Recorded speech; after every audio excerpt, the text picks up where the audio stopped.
This afternoon we have a very special show being brought together, I believe, for the very first time. Correct me if I'm wrong, gentlemen, but we've got, of course, Larry Nichols and Michael Moore of True Pundit.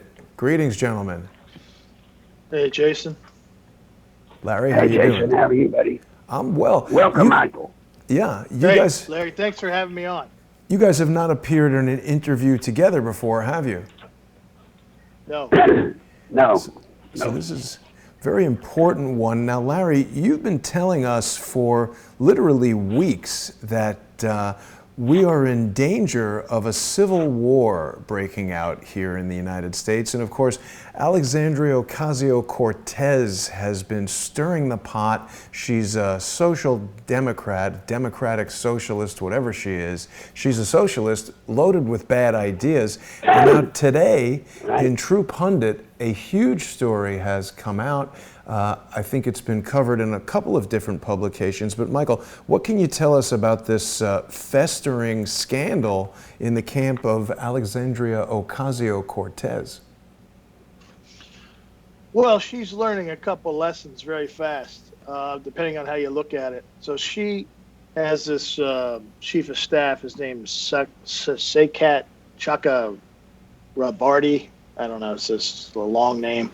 Anyhow, he had put together a couple companies and siphoned about almost $1 million in campaign contributions, campaign cash, when she was running for the House, siphoned it into these two LLCs, these two private companies, and it's kind of a violation of a lot of different things.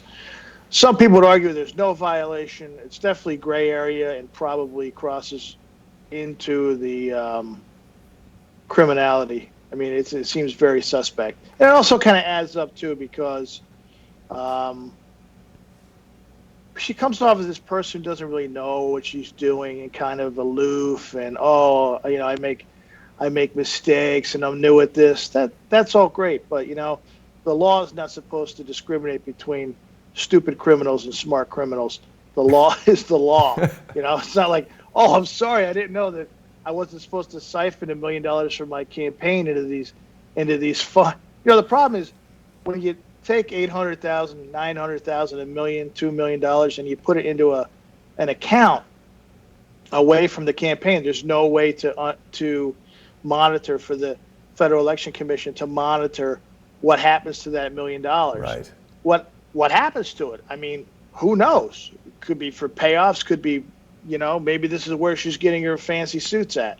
Like we were talking earlier before we went on the air, and Larry said her wardrobe doesn't match her pocketbook and her income. So, you have to take a look at these things. And you have to also remember, real quick, she just started. She's like a month in. Yeah. I mean, we know she's going to last longer than Pope John Paul I, who was, I think it was 31 days. But he died. He died and he was older. So, I mean, I don't know how long she's going to last, but Well, Michael, yeah, let me tell you something from having been there with a bunch of new people going to Washington.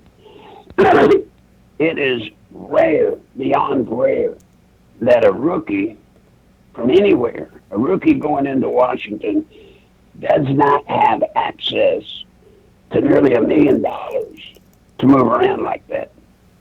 They don't. You take most rookies, when they get into office, they're staring down huge campaign debts. They're not sitting there with that $1 million that they can bounce out of the campaign into a marketing firm or whatever she calls it, or whatever they call themselves. A research. That's a good point. That's a good point. Well, Larry, let me lay a little bit of this on you because it's on truepundit.com right now. And I've noticed something here that we've seen before. So the Federal Election Committee, there's a complaint that's been filed, and it asserts that Chakrabarty established two political action committees, the Brand New Congress PAC and Justice Democrats PAC, and then systematically transferred more than $885,000 in contributions received by those PACs to the Brand New Campaign LLC and the brand new Congress LLC. So it's very confusing. He's got all these really similarly named organizations. Some are PACs, some are LLCs, some are brand new Congress, some are brand new campaign. This really sort of smacks of some of the oldest techniques we've heard about from the Clinton Foundation and Act Blue, Act Blues. What do you make of all that, Larry? It's, excuse me, other than her being new, that's typical. You know, once you get in office, once a person gets in Congress, the lobby groups start finding ways to funnel money. But it doesn't happen that quick. And to be quite honest, the way they have set these LLCs up, it sounds to me, is very amateurish. Huh. They're not even good crooks. Michael, I think Michael, I think you can address that. That doesn't even look good. Well, first thing we would look for when I was a certified fraud examiner and as a Citigroup running their anti-money laundering, I would look at something like this and say, well, why aren't they just spending the money when it gets into one account? Well, you look at it from a white-collar crime. If you're running a legitimate business and you have money in an account, okay, so spend the money. Why does it have to go to another account that's also linked? It also has to go to another account that's linked to you, and maybe then it's wired out to other different accounts that somehow you're linked to. Why are you moving the money around? If you have the money in your legitimate operation, you simply spend it or you invest it. That's right. You don't move it around. Once you see that, we used to see these things. I used to catch these things. I'll tell you a story, Larry. You won't believe it. I used to catch these things at Citi. The last thing I caught at Citi was like a $55 million discrepancy, quote unquote discrepancy. And I said, hey, these cats are like laundering $55 million a year through Citigroup. Because I saw this money moving all over the place, came into Citi, then it went out of the door to all these other accounts. And we tracked back these other accounts. And when you work for a bank, your power to track other financial institutions, it's almost unlimited. I literally pick up the phone and say, this is Mike Moore from Citi. You know, I could call Wells Fargo, but you give me a rundown on what's going on with this account. Oh, yeah, no problem. I mean, the stuff that goes behind the scenes, if you think you have financial privacy when it comes to fraud and compliance, you're sadly mistaken.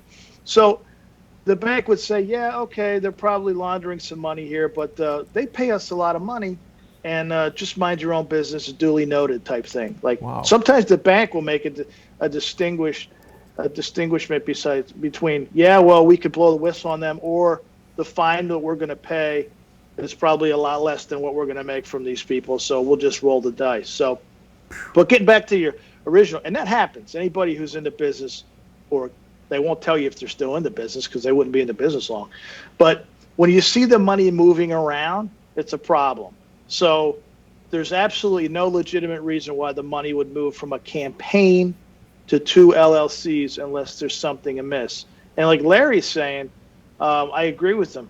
It's not a very complex setup. They could have gone about it so many different ways, and it seems like this dude or whoever is handling him, they're not very sophisticated, because you would see some offshore. That's a lot of money. That's a lot of money. You would see some offshore, potentially, I would think, based on what I've seen, some offshore activity, and some other things, and to have it directly linked to him is very, very suspicious in the sense that it smells of somebody who's not very sophisticated. I mean, it's not that difficult to get to create or purchase a shelf company off the shelf that could look 10, 15 years old in any state, or any country. Right. That's what I'm getting at. If you're going to use shell companies, go off the shelf. Don't sit there and create new LLCs. So people might get confused when we say shell or shelf. Like shell or shelf. They're two different things, or they could be one and the same. In other words, somebody incorporated a company 10, 15, 5, 2 years ago, and you purchase it. And it's when somebody goes like me, as an investigator, I come in and I look at a company and I say, how long has this company been around? the first stop is Secretary of State's office, if it's domestic company. And I look, oh, this company was created in 2017. That sets off red flags right away. Now, if I look and this company was created in 1995, then I'm going to back off a little bit and say, well, it's not a quick hit. It's not a quick scheme, right? But they might have just purchased it. But the level of sophistication gives the investigator a slight pause to say, okay, well, maybe this isn't a scheme. Maybe this is legitimate. So you see the different levels of sophistication of white-collar crime, and you can kind of gauge your opponent. Some people are very sophisticated. Some criminals are very sophisticated, and some aren't. So I don't know if that helps explain. Right. Now, guys, to what extent is it possible that people are all in the comments asking us, is Soros behind the curtain here pushing the buttons, etc.? To what extent is it possible that someone would coerce these very young, potentially naive individuals to engage in a certain business practice just so they can kind of hold it in their back pocket, and if 2, 3, 4 months, 2 years down the line, they don't like what's going on, they pop this thing out and say, oh, Federal Election Committee complaint filed? Well, that's what bothers me. Michael, I think you can address this as well. I have dealt with slippers for years. Who? And slippers. They slip in and win. In the industry, it's called a slipper. He slips in, wins a congressional race or even a senatorial race, and nobody can believe it. But they slip in. It is not uncommon for power money to immediately rush in. But when they rush in, typically, it's a lot more professional than what we're talking about here, Michael. Would you not agree? I mean, somebody that's been at the business for years and years and years, putting big money, buying off politicians, etc., they know the racket. They're not going to throw $1 million, essentially, into a rookie LLC new fundraising thing. They're not going to do that. Remember, they got liability too in that case. Yeah, that's a good point. A guy like Soros, I don't think she's on the radar enough for him to be involved. She's like, new blood. You don't even know if she's going to win. Like Soros usually puts his money behind, even a lot small. Soros lately has been putting his money behind much lower scale, out of the public eye campaigns. For instance, he had done a cash infusion into the Philadelphia district. Mike, you all right? Mike? Yeah. Okay, sorry. Philadelphia district? He had put money into the Philadelphia district attorney's race. He's doing things like this, okay? That's what he's doing. A lot of these low-level things that people don't understand. He's doing this all over the country for whatever reasons he has. Whether he's got something hot going on in these areas or he's afraid maybe he's going to be prosecuted, I don't know. But, so she's not even on the radar. And if I was a bagman, political bagman, I would stay away from the glowing neon sign like her. I wouldn't want to get involved. It's always the loudest mouths that get their heads chopped off in the political arena, and it's not just politics. Yeah, go ahead. Well, I can give you an example. When I was with Bill the first time, we got Bill Clinton elected. Of course, the Stevens money got him elected. They paid me. I got him elected. Clinton was a lot like her in his first term. He was arrogant, doing things his way. It didn't matter. Well, once he got in office, he started doing his things his way, and he didn't do what the Stevenses wanted him to do. So at the end of his first term, the Stevenses paid me to get a Republican to beat Clinton, and we did. So he lost his second term, and then he made peace with the Stevens. The reason I tell you that story is somebody like Soros knows some wild thing like her is, you can put money in, but he can't control her yet, or he wouldn't believe he could control her yet. And you're not going to, somebody like Soros doing as much as he does undercover behind the scenes, he's not going to get involved with somebody that might accidentally just run her mouth because she's so inexperienced. I'm telling you, slippers are that way. You got to be careful. That's a good point. What happens if she gets leaned on now by the feds, and she starts blabbing? She starts blabbing about, well, I got this money from Soros.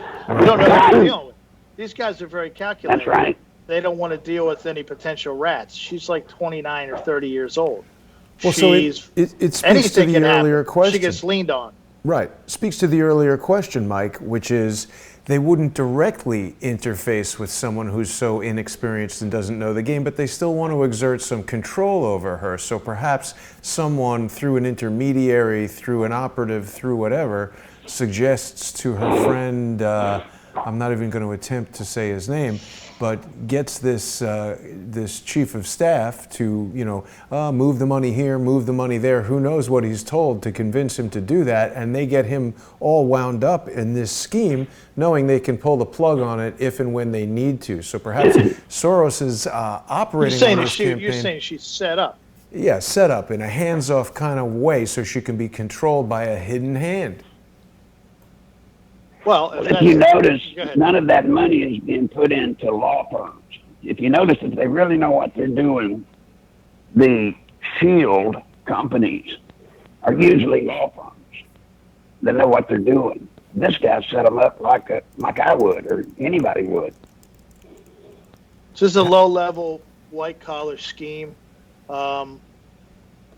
I don't know why it was done or what they thought they were going to get, if they thought they were going to get away with it. But, I mean, it's, and it's more of a testament, too, that a lot of people probably knew about this. Like a woman like Pelosi, I would think, having to work opposition research and things, she has a team. She has a team of people who are always digging dirt on enemies or even allies. Because That's right. That's the game. You want intel as leverage. She could have come up with this from her folks and leaked it out to shut this woman down, since she's in the news. Ocasio-Cortez down to shut her down. Right. I would have said, look, here's the deal. If Pelosi was my client, I'd say, look, Speaker, this is a potential problem here with this woman, and this is what's going on. It looks like there's some money moved to some LLCs from her. From PACs and from her campaign.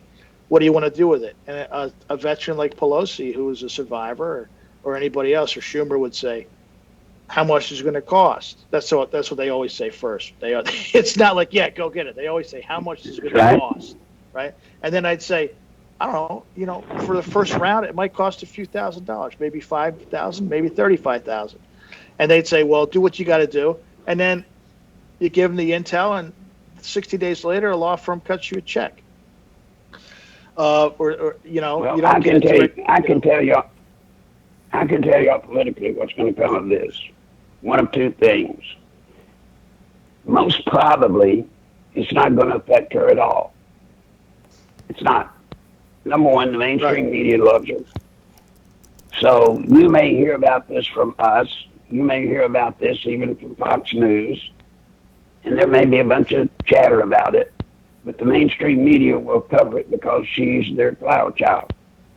That's number one. And number two, they will use this. I'm glad you were talking about Pelosi. She would use this. This is one of the ways that they get control of a slipper. Now she's made a mistake, and she'll have to go to Mama Pelosi. Supposedly, Pelosi will come to her and explain that she can get her out of this problem. And then she'll start pulling the rope in on her. But right now, I would say she is the poster child for the young and restless. And I think she's going to get by with it. I think there's going to be some stuff, but she'll walk away from it and just plead ignorant and just keep on dancing. Larry, Michael was the first person to talk to me about Nancy Pelosi's father's background in organized crime. Have we touched on that at all? Yes. It's interesting to see how these tactics carry over to Congress. They do. Well, that's what Congress is, Michael. Excuse me for saying it, but I'd like to hear your opinion from having worked there on the inside for years and years and years. Congress is a criminal organization.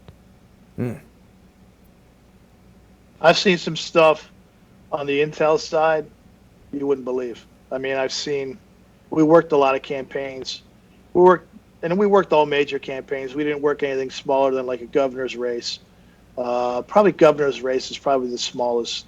We didn't really get into state senators and those kind of runoffs, but a lot of national campaigns. And it's funny, people say, "Oh, how did you work on all these things?" I don't understand. You know, your name of your company was Dig Dirt, and nobody would pay Dig Dirt.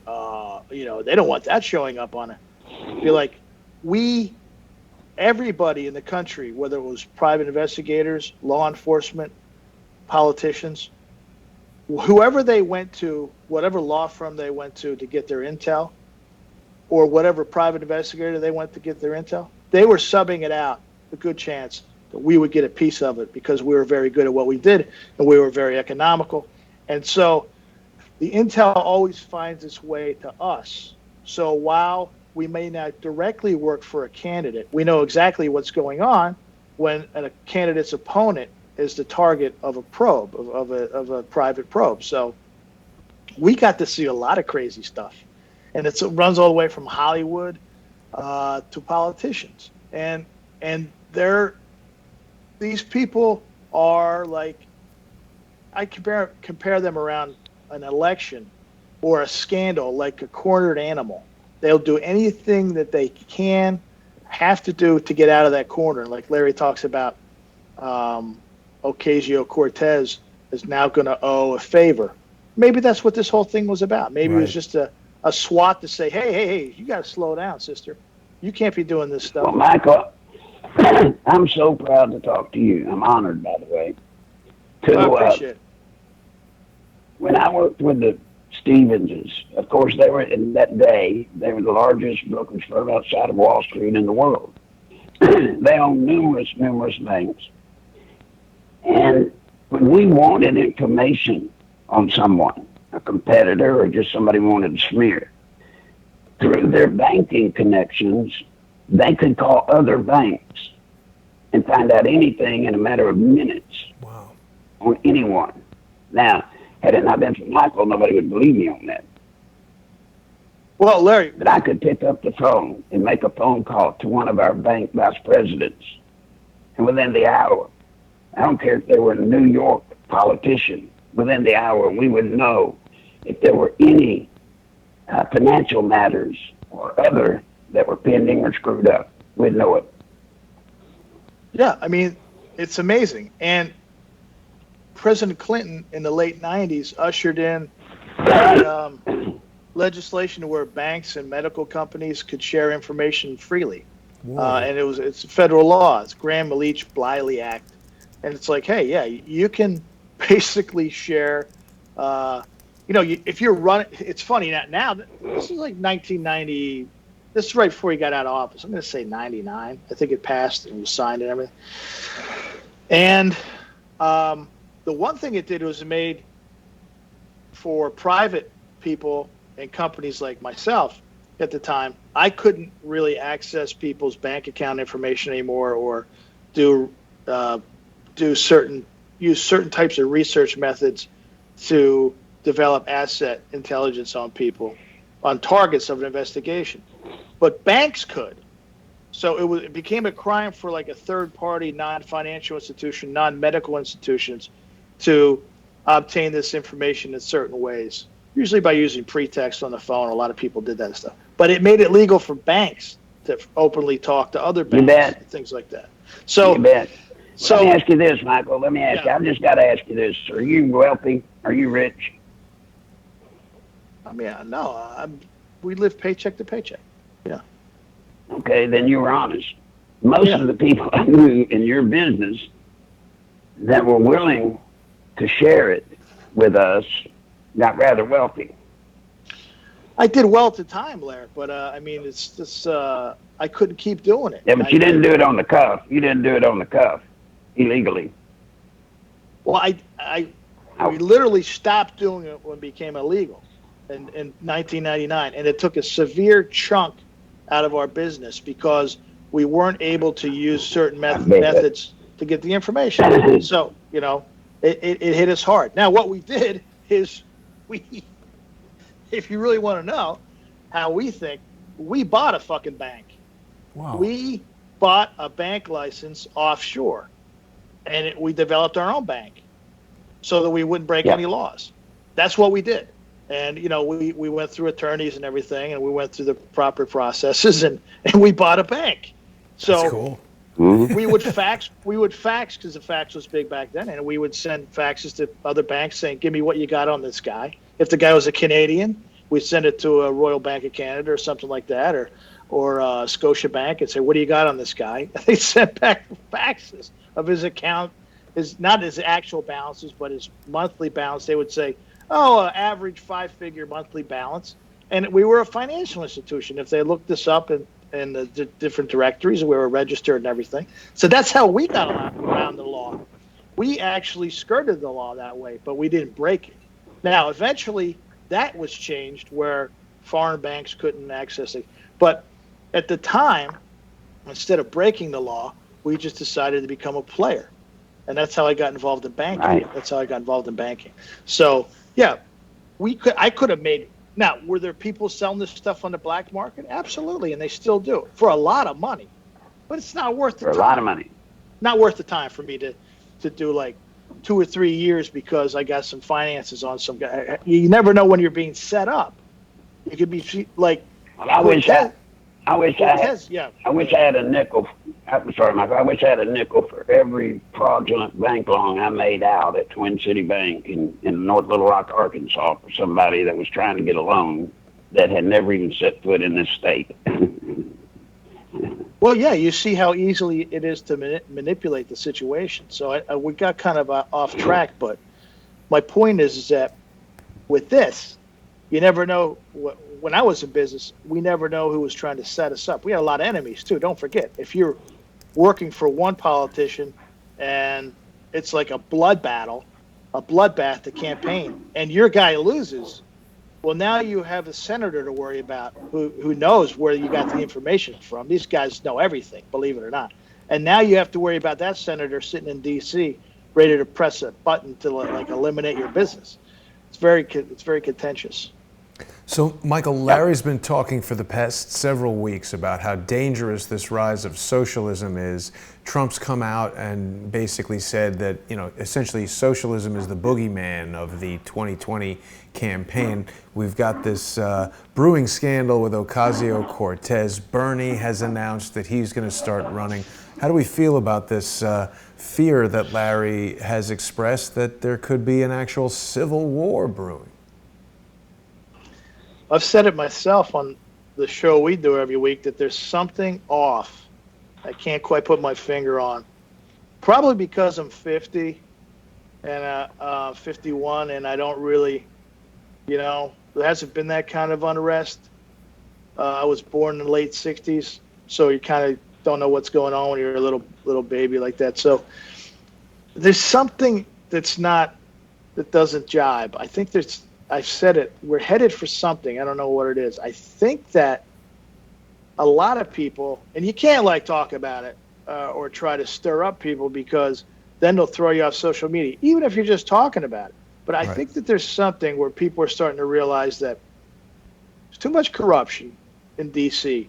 And maybe the only way it's going to change is if they get off their couches and do something about it. I'm not talking about tweet. I'm talking about you start out with maybe a lot of people do. They did that 1 million man march. I think if a lot of people get upset, it's going to be a lot more than a 1 million man march on DC. Now, it could be peaceful, cool, right? But these things, it's hard to gauge because when you even go back to the 1770s in Boston, right? Everything was kind of the same. There was like this unrest. People didn't really know it. And then something happened. Like they shot Crispus Attucks and they gunned down some guys in Boston for no reason, and then all hell broke loose, and then that poured out into the other colonies, right? Because you don't know what's going on in Boston. If you're in Philly, you don't have the internet. Somebody gets on a horse and says, man, some bad shit's going down. So it's hard to say how these things start.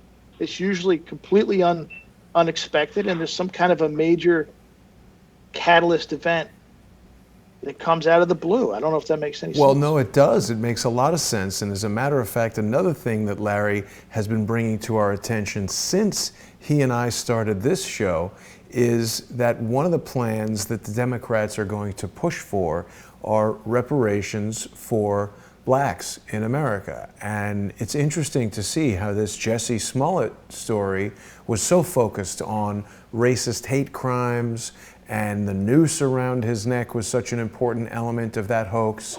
He said these guys were MAGA hat wearers, and right away, Larry, Cory Booker, aka Mr. Peanut, came out of the shadows, and he was pushing for this anti-lynching bill, which seems kind of maybe like 60 years out of time. Obviously, lynching is terrible. Murdering anybody is a crime. Why the push for an anti-lynching bill? Larry? Are you asking me or Michael? Yeah, well, Michael, just go what ahead. you think Me? in general. It supports your theory, I think. Yeah, look, the good news about that Sumlet thing is that it was exposed.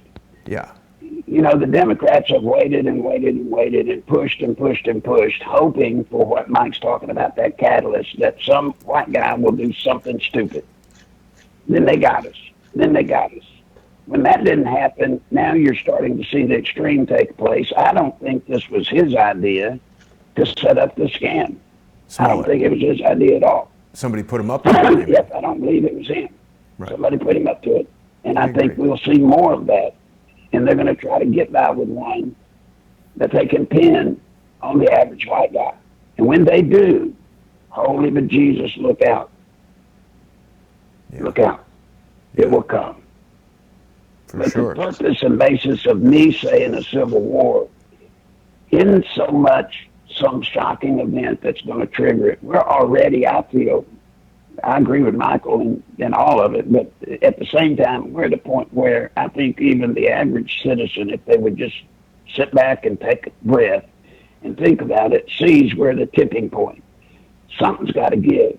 We have gone so far with this polarization, this right, this left, this racist, et cetera, until now something's got to give. It can't keep going like it's going. Something's got to fester up. But if you look historically, look at Nazi Germany. Look at the process by which Hitler took over. How, the German people were regular people. They weren't just monsters that massacred millions of people. They weren't that way. It just took over a little bit, a little bit. And then one day it was there. Look at our Civil War. The Civil War didn't start overnight. It was a culmination of years of people fighting among themselves. And that's probably the most significant point. The Civil War was literally where brothers fought brothers, fathers fought sons. We're at that point now. Families are tearing up over this political feud. What used to be just politics, kind of funny, etc. It's not funny anymore. Most everybody in this audience has probably lost a friend over their support for Trump, or maybe not Trump so much as his views. Right. You've lost friends over it. It's getting to be blood. And that's what I fear. Yeah. Michael? Well, you're right. I think that these things are true violence is organic. It's not, these guys, they drum up so many scandals and they fail so often with their schemes. They don't understand that this stuff comes out of the blue, and I have to tell people, like, it's nasty when people are like, oh, I see it on the internet and on Twitter, people on the left, oh yeah, when the shit hits the fan and the revolution starts, you conservatives are in for a world of pain. Okay, so I see this all the time, almost every day, and I'm like, wait a minute. Have you seen a dead body before? Do you know how traumatic it is to see a dead body? I think I saw my first dead body, I think I was 21 as a reporter, okay? And it was like traumatic. It was a lady, I'll never forget, it was in summer, it was in New Jersey, and she was in a car accident, and I rolled up on the scene. You catch it on the scanner, you're working the police beat, and she's laying there, she got ejected from the car, and I'm like, whoa. this is like a human being. And that was from an accident. That wasn't from something that was overtly violent. And then you go from that. I went from that to Flight 800 to, where they're pulling 400 bodies out of the water and putting them in trucks. And you're like, and then you go from that. And I went to a lot of other things I'm not going to get into, but you think that you can just start some kind of violent thing and things are going to be la-di-da like it is on television? There's a price to pay for all this, and it's ugly. And knowing that, you don't wish that on anybody. I don't want some kind of civil war, man. This is nasty. I don't want my kids to see dead bodies. I don't want them to see. This is like for real.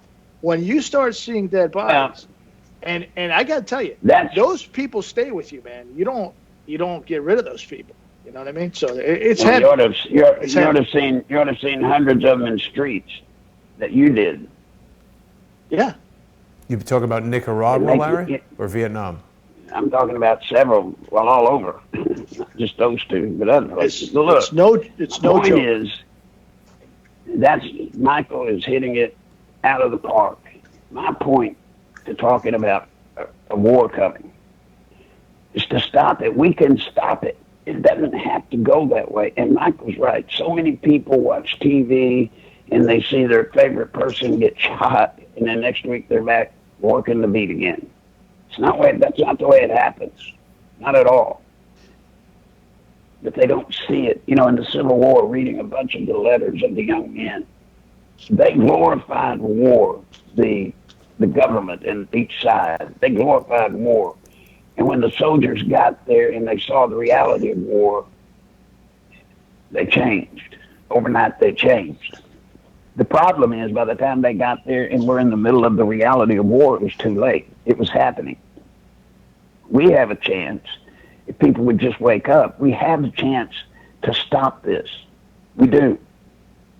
But I concur 1,000,000% with Michael, and my whole purpose, Jason, Michael, of trying to talk about it is to warn. And I hear all these people, they'll just come, I'm ready to start fighting. Well, now I've spotted a coward, because those are the ones usually in true combat that I can look at and say they're the first ones to break and run. Well, the other thing Be careful Larry, what too. you imagine it to be. Yeah. I'm sorry? The other thing is, you're making great points. It's just echoing a lot of the things I think, and I think it's like a dose of reality that people need. You don't want it. You don't want to go there. It's like, as a person, you don't want to go there. Number two is, a lot of these guys, what happens if the guy who's coming down your driveway is your brother? What happens if he's the guy? Well, right? That's the other problem. That's the other problem with the Civil War in America. Who are you going to shoot? Well, People you're going to be shooting are your neighbors or family. What happens if some kid comes down the driveway with a rifle? What are you going to do? Sit there? He's coming for you. So, I mean, these things are like ugly things. People have no concept. And I guess it plays to the sense, like, even Twitter is a very cavalier, callous place. It's not real. It's not real. You can't tell me that these housewives sit around, or these dudes sit around and say, like, yeah, we're going to start a civil war. It's like, what do you do for a living? Oh, I'm an accountant. Oh, really? I mean, you're gonna jump back. I mean, it's like it's not even real. I got to tell you. You raise a good point, Michael, is that people are really just so brazen with their stupid comments, their fake accounts, hiding behind masks online. They may, in fact, do the same thing in the streets. We've seen Antifa operate behind black masks. It takes a lot of courage to actually come onto the internet and make yourself a public figure, a target of ridicule, come out with these controversial news reports. You've had a lot of people coming at you online. I've had mine. It's easy to talk about. It's a lot more difficult to really get in here and try and do something. Well, the thing I think about all the time is the people who sit back and they say, I don't want to do this, I don't want to do this, I don't want to get involved in this, because they know that, like a lot of veterans, guys I know, SEALs, Rangers, this kind of guys, they say, look, man, I don't want to if something breaks out, I'm just going to sit back and see how it plays out. And they say that because they know, and we've talked about it. Once they decide that they're in. and you're going to wish they weren't in. So, like, because they know, like, okay, when it's go time, it's serious. And people who have never been trained in combat and seen these types of things, or any type of really training, intel training, or are in for a surprise if something like this happens, because the real patriots will sit back and say, wait a second, let's just see how this plays out. I don't want to hurt anybody. But if they get pushed into a situation where they have to fight for their own family safety, that's when things are really going to get ugly. And I think that's when, because you don't want these guys, okay? You don't want to go against these guys. Believe me, these guys are pros. They have, one of the reasons we're the greatest country in the world is because these guys have been trained to keep it that way while we're asleep in our beds and things, and they do nasty things that you never hear about because you're not supposed to hear about, because that's just the name of the game. So this Civil War stuff, well, I think something's going to happen. Some type of, like Larry said, I agree that something's off for sure. But at the same time, like he said, be careful what you ask for.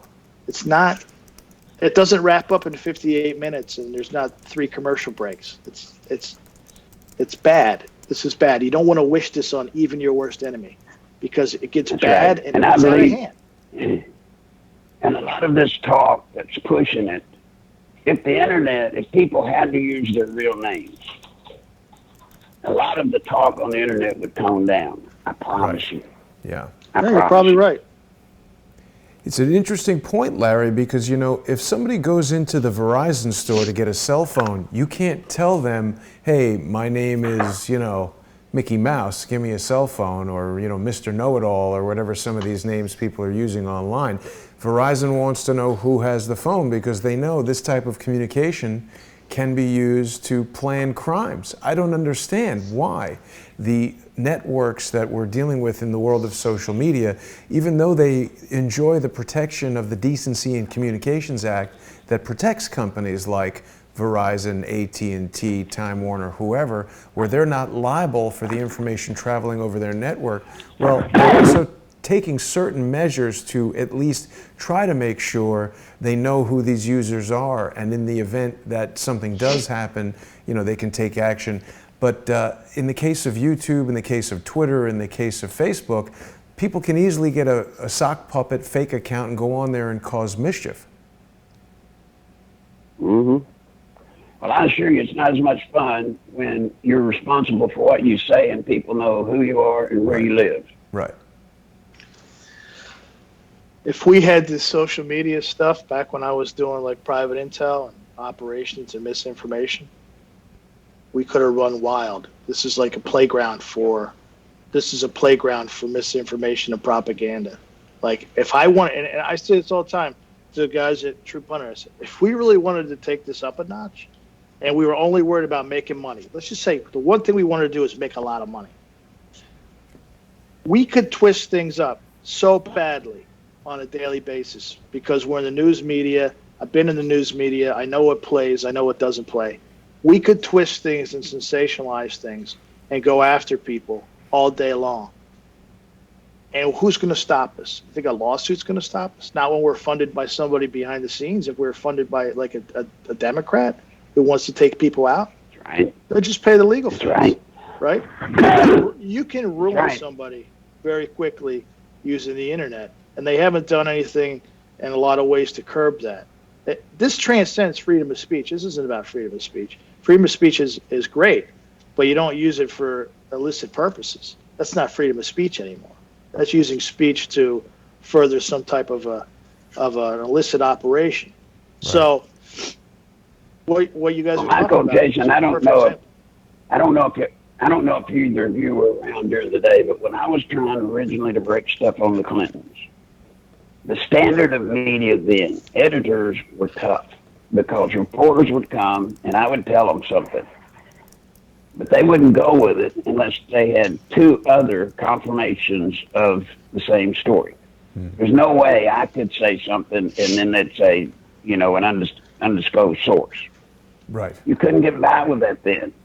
Now, I hear people every day on the internet saying, I'm well connected on the inside, or I've got somebody in the administration, or I've got this, that, or the other. And, you know, I'm going, you got to be kidding me. You got to be kidding me. Yeah, Michael was certainly there at that time, but I was, I was in Hollywood. We used to have to jump through hoops to get stuff in the paper, and it wasn't an easy process. When we went after congressmen or prosecutors or whatever, it was a sideshow. You had lawyers involved. This went on for weeks and months. I couldn't pop into an editor and say, "Hey, we got this guy by the balls. Let's go do a story." Be like, "Yeah, well, slow down, Tex. You know, there's a process, and the process, especially when you're going to take somebody out, literally take them out and affect their job, and could shake up whether it's a state, whether it's an attorney general in the state or a county prosecutor or a police chief. There's a process, and you better have your ducks in a row, because if you don't, the paper holds the bag financially on it for a civil suit. If you're going to say somebody did something wrong, you would have to sell it. You were like not only a reporter, you were a salesman. You had to sell this, and the way you sold it was, okay, I talked to this guy, he's on the record. I talked to 5 other people who are off the record, and here's who they are, basically. Unless they said specifically, hey, don't tell anybody who I am, then the paper would kind of know. You couldn't just go like, oh, I have these sources, man, trust me. No, that doesn't play. That doesn't play. You have to give it to. And let me tell you, I had to go before the Washington Post editorial board, the New York Times editorial board, the LA Times editorial board. I mean, I literally had to sit in the room with the editorial board, and still they pick you like a turkey. Couldn't get stuff out. Yep. Well, what do you mean? How do you know? If you want to feel like the scum of the earth, try to break a story about a politician 30 years ago. It's so funny you'd say that, because even as a reporter, they pull you in. The editors, you come in with the lawyer. Right. And it's like almost like you're given a deposition in a trial. How do you know this? Oh, yeah? How'd you check? They're like, they say, we're just playing devil's advocate. No, you're being an asshole, is what you're being. Well, let me give you an example. Michael Isikoff was with the Washington Post. Yeah. Right. He had the story of Monica Lewinsky. I gave it to him. I gave him Linda Tripp, Monica Lewinsky, the whole story. Had it all written. Had the thing ready to go. And the Post squashed it. Wouldn't let it run. Fortunately, I had his internet or email or whatever it was where he had typed it, and I gave it to Matt Drudge. And Matt Drudge ended up breaking it. He'll tell you the story. That's how Matt Drudge got on the map. He broke the story of Monica Lewinsky. But I had to go to somebody like Matt Drudge to get that story out. Hey, you know how I got Jennifer Flowers out? Every media in America, AP, UPI, every major media in America came, talked to me, had everything I had on Jennifer Flowers. Not a one of them would run it. I ended up having to use Star Magazine. And even they were tough to get it out. They wouldn't go to it until they had Jennifer tied up and wrapped up, and they paid her $125,000 and had her sitting where nobody could get to her. Don't feel bad. How would you like to have to do that? Yeah, I'm not surprised. Well, the pendulum has swung. Sorry, Mike. Pendulum has swung completely the other direction, because now we have these faceless, nameless people putting out tweets, putting out YouTube channels, hundreds of thousands or even more impressions, where they can just make something up out of whole cloth, create a website about it, and thousands of people think it's true, and it can damage people's business, damage people's lives, fuel fake lawsuits, all kinds of things. This is bad news. It's bad for the country. I'm all for the First Amendment. Believe me, I love it. I made my living at it for a long time, but besides that, it's right. Freedom of speech, freedom of religion, the Bill of Rights. That's what makes this country stand out from other countries. However, now it's gotten a little out of control for these people. Like, the bottom line is a lot of these people should be sued, but regular people who are going about their business don't have the funds to sue these people. Or the patience. Well, the patience, not only that, but what are you going to get from suing somebody? It's Right. that's another long process. Some broke loser gets instructions from somebody else to put out a story while they're driving around in their 2002 Honda Civic. They could still have a lot of influence in social media, but no actual financial resources that someone could go after. So what's your recourse? You know what I mean? What are you going to do? You don't do anything. You go about your business, you know? Right. And then, we're talking about freedom of speech, but I can't help but think about our friend Laura Loomer, who has, because she reported that Ilhan Omar's office in Minnesota seems to be unoccupied, the house that's her registered address in Minnesota, where she won her congressional campaign, also seems to be unoccupied. Laura has been stripped of her freedom of speech. She's not allowed to be on Twitter. She's not allowed to have a bank account. She's not allowed to transact business with PayPal. And someone else who goes and makes false statements is free to do that, all they want. So it's the opposite of freedom of speech. Well, look, I'm for freedom of speech, just like you. I mean, I'm all for it. But on the social media front, that's fine. You want to use unnamed sources liberally. That's fine. But use your name. Right. Don't go about some truck driver handle. Right. That's the part where it's carrying it. That's the part where it's making it unsafe. Hey, you want to claim you got sources? Fine. Put your name on it. At least put your name on it. Absolutely. That's certainly what each of us are doing, and it seems that the people that are doing that... I didn't do it for a couple of years, so I'm guilty of both, I was behind the sines as Thomas Paine. And I understand both things, but I think wait a minute, though, Michael. When you were doing that... When you were doing that, you were also using your old school journalism techniques of making sure your sources were accurate. So you were hiding your identity, but you had accurate info. The point of that is if you're genuine and you're really and you're honest, it all comes out in the wash. If it turns out I was lying about everything and then my name comes out, then I have something to worry about. Right. But that's why I never really cared when my name came out, because it's like, all right, well, now that's out of the bag, but it doesn't change anything. It actually gives me more freedom. Right. We couldn't do the show. Well, Jason knows with me, I have three standards. I'll either tell you it's my opinion, straight up my opinion, or I'll tell you I can prove it in a court of law, which I better be able to. You can't make the comments and the statements about the Clintons I've made and not be sued left and right. That ought to be the first indicator to most people that they may think I'm lying or crook or whatever. But just think about it. They were the most powerful couple in the world. They never sued me.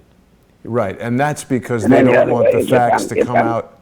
They don't want the facts to come out in an even-handed way and be judged by an actual judge. That's right. Just leave it in the media and let people They don't want discovery. Right. They knew I would cut them to pieces in discovery. And then the third thing is if I'm quoting a source, I state the source. And those seem like simple standards to me that anybody could live by. Yeah.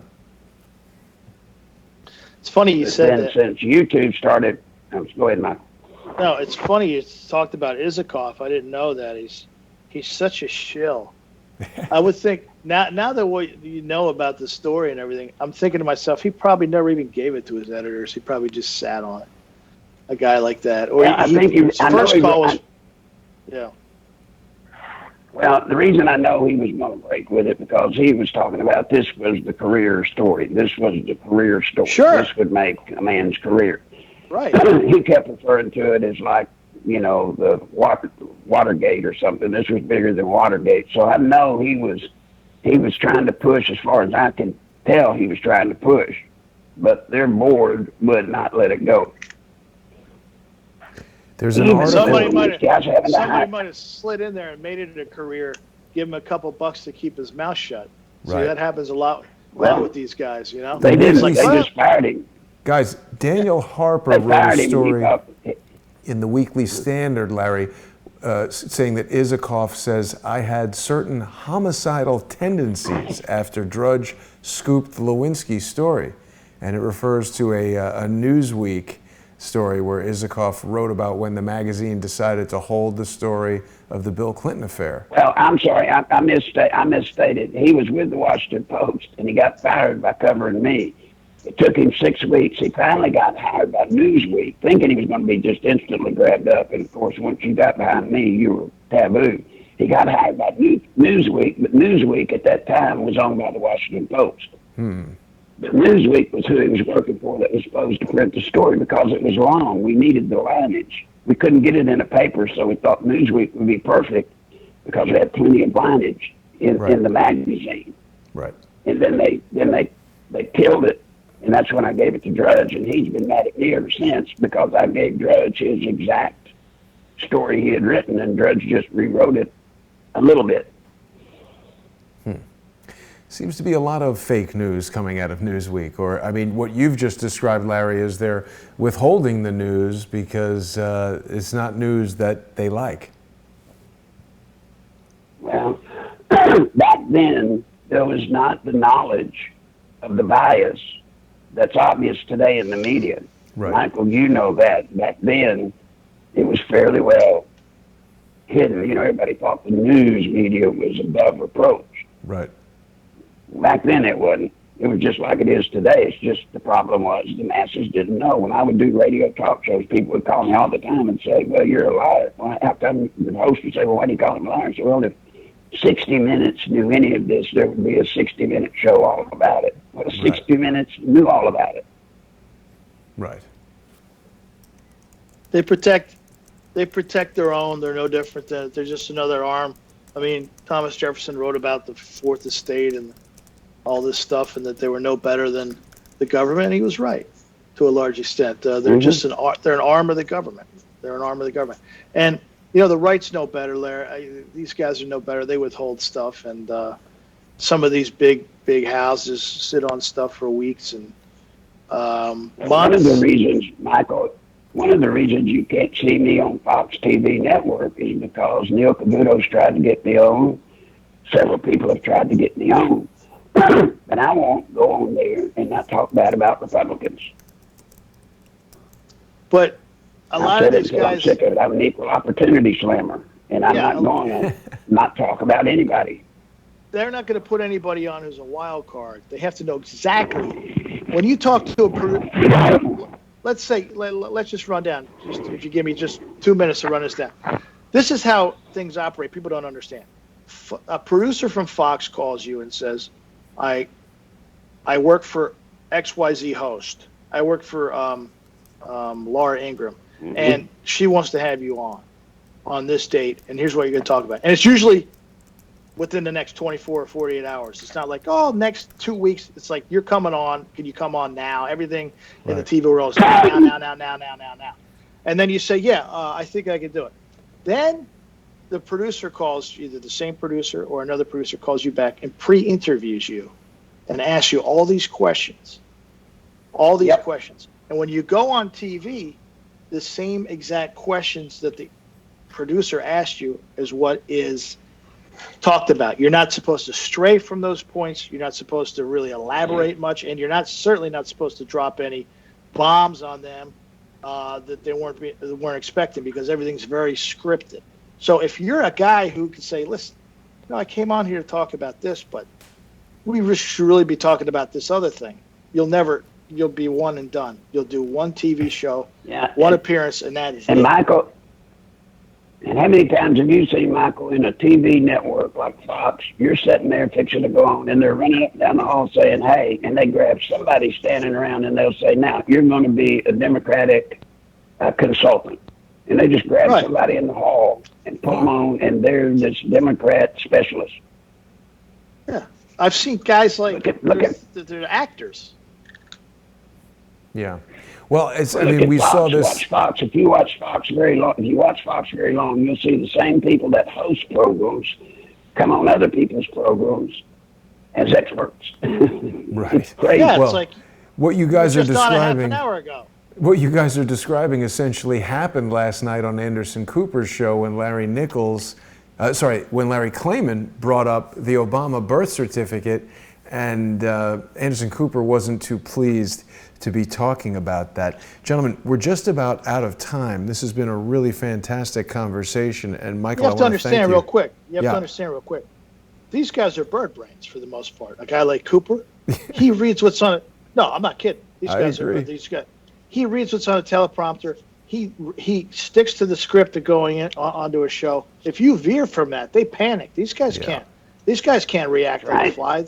They're not courtroom attorneys, defense attorneys and stuff who can spin something on the fly. They're like bird brains. If it's not written down for them by somebody else, and they do very little work on their own. Their producers carry the weight. Everything they do, everything they're treated like slaves. So if you break from the script, they panic because it's going to show you how inept they really are. They'll just press a button and cut you off. Much easier for that. You know what I mean? Yeah, for sure. Yep. Well, it's part of the reason. reason. You see these guys on. Last thing I say. You see these guys when they do like the New Year's Eve thing and they're out and they don't have a script. Don Lemon is They're pounding idiots. booze. They're morons. There's no script. They're like, oh man, oh, and they start doing like shots of whiskey and somehow that's like newsworthy. They don't have anybody writing their stuff for them, so they look like blubbering idiots because that's what they are. Well, Michael, I want to thank you for sticking with us through the whole show. I think it gave everybody a really good taste of what they can expect when they tune in on Tuesday nights at 8 p.m. Eastern for More Pain. That, of course, is the show. Do I have to do that show now, too? I just did the show. I don't have to do tonight's show, do I? I mean, people are waiting. You were a little bit, you were tame right now compared to the usual performance on More Pain. Show. I'm not... But people can see it tonight at 8 o'clock, and that's going to be on patreon.com/truepundit and patreon.com/crowdsourcethetruth, as well as subscribestar.com/crowdsourcethetruth. I also want to thank Larry, and I want to remind everyone they should go over to nicholslive.com. Larry is constantly giving us his firsthand insights and telling us stories from his experience in the world of politics and the dirty game that is Washington. And it's often difficult for the average person to really make heads or tails of some of these situations. So I want to thank Larry for joining me again today. People can go to paypal.com and use his PayPal address, nicholslive@aol.com, to financially support Larry. And if you're going to mail anything to Larry, he's got his address here at nicholslive.com. And please don't send any checks. You can send cash to Larry. And Larry, I really appreciate you joining us. Michael, it was great to have you on. Again, this was Larry, thanks for having me on, Larry. Yeah, first appearance together with Michael and Larry. And Larry, I'll speak to you next week. Michael, I'll speak to you tonight. Gentlemen, thanks for a fantastic analysis. Okay, guys. Thanks, everybody, for watching. Thanks, guys. See ya.